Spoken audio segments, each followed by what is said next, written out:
Comme des champignons, ces petites huttes poussent partout en cette saison. Pour faire sécher les haricots, des tipis appelés perroquets. Ne me demandez pas pourquoi on appelle ça un perroquet. S'il y a quelqu'un qui le sait, il faut me le dire. S'il ne sait pas d'où vient ce nom, André Charles maîtrise cette technique ancestrale à la perfection. 40 ans qu'il cultive et fait sécher l'or blanc de la vallée de la Lys, le lingot du Nord. La récolte va être tenue juste sur le bâton et à l'extérieur, ça va s'affaisser. Donc ça va faire un effet de toiture. Et l'eau va circuler à l'extérieur. Et après le vent, même s'il pleut, le vent, ça va circuler dedans et ça va sécher. La récolte s'annonce bonne. Environ 15 tonnes de haricots sortiront de ces 7 hectares. Épargnée par les intempéries, la vallée ne s'en sort pas si mal. C'est une terre argileuse qui a bien séché et c'est magnifique pour le lingot.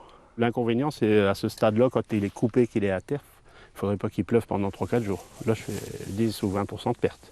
Une course contre la montre est lancée. Tous mettent du cœur à l'ouvrage. André leur a transmis sa passion. C'est une variété locale qui date de 1860. Donc c'est intéressant de continuer à faire perdurer un patrimoine local. Destinés en majorité à la grande distribution, ces haricots sont aussi en vente à la ferme et les clients en sont friands. Ils aspirent à avoir de la nouvelle récolte parce qu'il est toujours plus fondant au départ. Les gens reviennent plus vers cet aliment-là en remplacement de la viande éventuellement pour les végans. Le nombre de producteurs de lingots du Nord recule depuis plusieurs années. Ces cultivateurs passionnés craignent que sans relève, les techniques ancestrales finissent par être oubliées.